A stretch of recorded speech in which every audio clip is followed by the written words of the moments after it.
Because this whole supernatural realm is so interwoven into the things that we call reality. The 7 colors of the spectrum and the complete breadths of the dimensions of light that are incomprehensible. It's all one. When I started becoming acquainted with angelic activity, I realized, and this is back like 2005, 2006, I started becoming aware of beings, patterns, colors, shifts in light, sounds, conversations, looks on people's faces.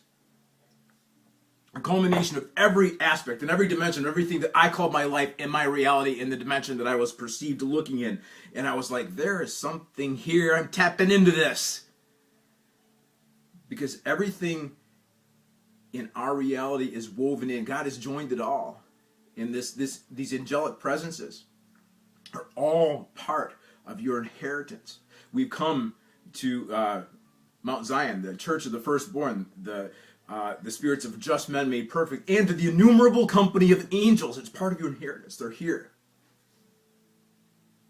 I recall an instance, and I just want to share this as a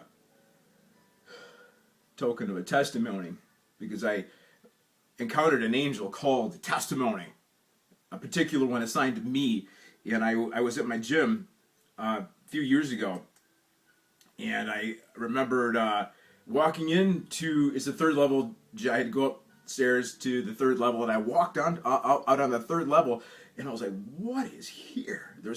Everything was the same, all the equipment was in the same spot, same old faces, but there was an atmosphere that was different, and it freaked me out.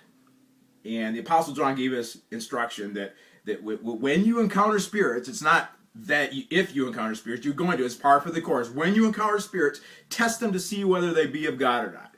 If they confess Jesus has come in the flesh, if they confess with God's agenda and his paradigm that heaven comes to earth, that God became flesh, if Jesus came in the flesh, compel the thing to confess that Jesus came in the flesh, because a rebel angel won't do that. And so I said, confess Jesus has come in the flesh and identify yourself. And this wasn't something as an open vision. This was just a real heavy weight, something that was definitely there. A shifting, it was almost like a shifting of light and an impression and an intangible weight on me. And I just said, and I tranced out. I said, confess Jesus has come in the flesh and identify yourself. And I tranced out. I was on some equipment, and I just had to like lay there on that bench, and I was just getting revelation pouring over me and pouring over me and pouring over me and pouring over me. It says, I am the angel of testimony. This was resounding in my spirit, an inaudible voice. I am the angel of your testimony. And God has tested you, and you have passed with flying colors, because preceding this whole encounter, I had been through a stint where I was kind of wrestling within myself, not understanding that this was the Lord testing me, but questioning myself. And this is when I started getting really serious with my weightlifting. And I started seeing differences in my body. And I had a six-pack, and I saw my shoulders were sticking out all over the place. And I liked the look. And at the same time, I was doing things on the bench and squatting things I never thought that I could do. I mean, I got saved at 135 pounds. And I'd spent a lot of years on drugs and sedated and just completely emotionally and psychologically shut down. And so this was a whole arena to me that was opening up. It was just astounding me. And I remembered asking myself, asking other people, why do you lift? Do you enjoy the strength? Do you like the benefits of the feeling in your body of being healthy, or is it the look in the mirror or the attention you get from other people?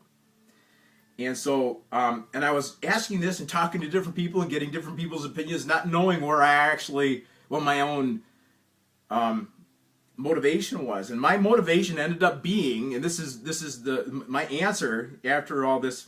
It was like 2 or 3 weeks that I was asking this and asking myself, and I came to the conclusion, I enjoy the feeling of this power, doing things that I didn't think that I could ever do before. And I've gone on to bench 315 pounds at the age of 43.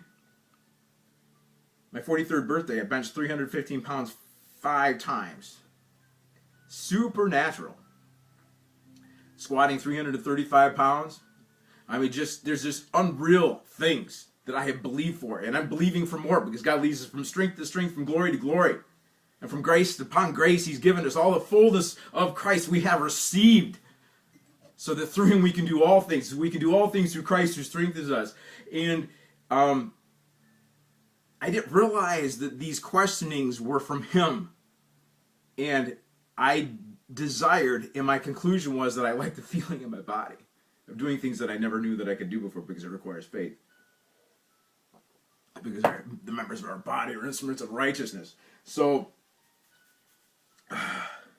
this angel shows up and says, that was a test, and because you passed the test, you chose rightly, you will never cease to feel the power of God surging through your body. Wow! It gives me a glory surge just talking about it. So, I wasn't recognizing the presence of the Lord. I wasn't recognizing His glory that was on me. Even when I was looking in the mirror, liking the changes and feeling that power surge through my body, I wasn't recognizing that He was in it, but He's in it. He's in the gym. And I'm about to go to the gym here in a little while, and we can do it all over again. But